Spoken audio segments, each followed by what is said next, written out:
Hello friends, मेरी channel में आपका स्वागत है। आज मैं फिर से आपके लिए कुछ ऐसा टिप्स लाई हूँ जो आपके किचन के कामों को बहुत ही आसान कर देगी, साथ ही साथ आपके पैसे और समय दोनों की ही बचत करेगी। तो चलिए शुरू करते हैं। तो मेरा पहला टिप्स है झाड़ू को लेकर। इसी झाड़ू से तो हम डेली घर को साफ करते हैं, पर आपने कभी इस झाड़ू को साफ करके देखा है कि इसमें कितना मैल होता है? और झाड़ू को साफ करने के लिए हम क्या करते हैं, झाड़ू को धो देते हैं, पर झाड़ू में सारा मैल बिल्कुल भी नहीं जाता धोने से। झाड़ू को ना धोकर अगर आप इस तरह से झाड़ू को थोड़ा सा कंघी करेंगे तो आप देखेंगे झाड़ू में सारा मैल निकल आएगा।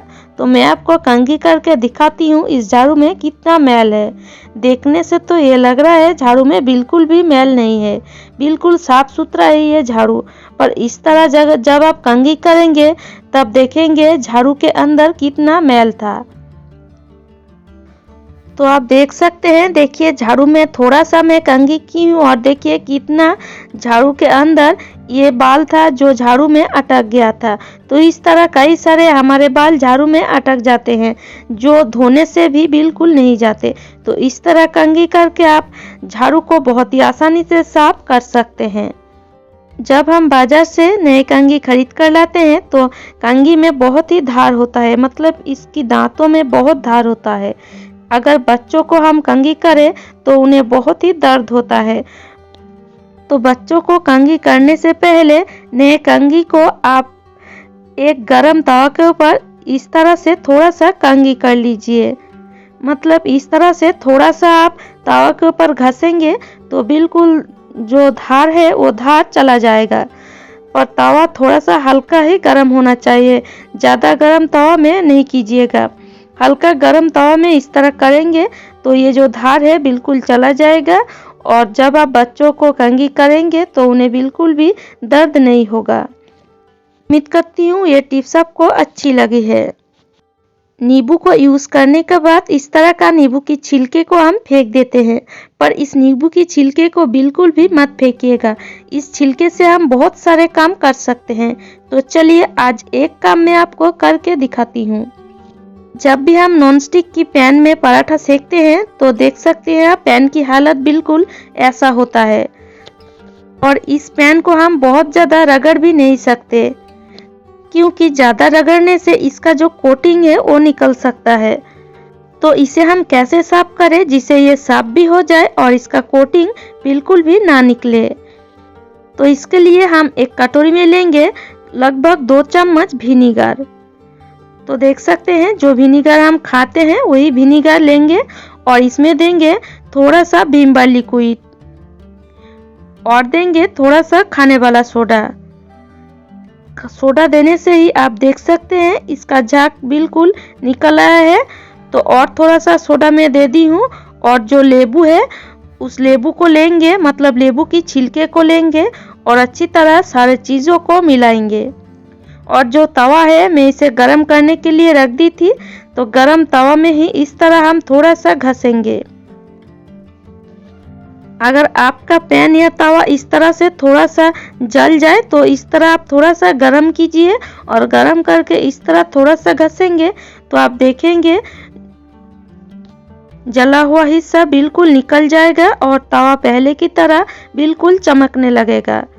तो थोड़ा थोड़ा मैं इस लिक्विड को डाल रही हूँ और इस नींबू से ही इस तरह से घस रही हूँ। तो ये नींबू की छिलके को बिल्कुल भी मत फेंकिए। इस तरह नींबू की छिलके को आप यूज करके किचन के कई सारे काम कर सकते हैं। तो तवा बहुत ज़्यादा गर्म हो गया था तो इसलिए मैं गैस से उतरकर बेसिन के पास लाकर इसे घस रही हूँ। और घसते घसते आप देख सकते हैं इसका जो जलने का हिस्सा था वो अच्छी तरह से निकल जा रहा है। तो आप देख सकते हैं फ्रेंड्स, ये तवा या पैन को मैं साफ करके लाई हूँ और देखिए बहुत ही आसानी से ये कितना साफ हो गया है। तो उम्मीद करती हूँ फ्रेंड्स ये टिप्स भी आपको अच्छी लगी है। मेरा अगला टिप्स है गाजर को लेकर। इस सर्दी की मौसम में गाजर से तो हम कई सारे रेसिपी बनाते हैं, और रेसिपी बनाने के लिए गाजर तो हमें छीलना पड़ता है, और छीलने के लिए हम क्या करते हैं, एक गाजर को लेते हैं और इस तरह ग्रेटर की मदद से गाजर को छील लेते हैं।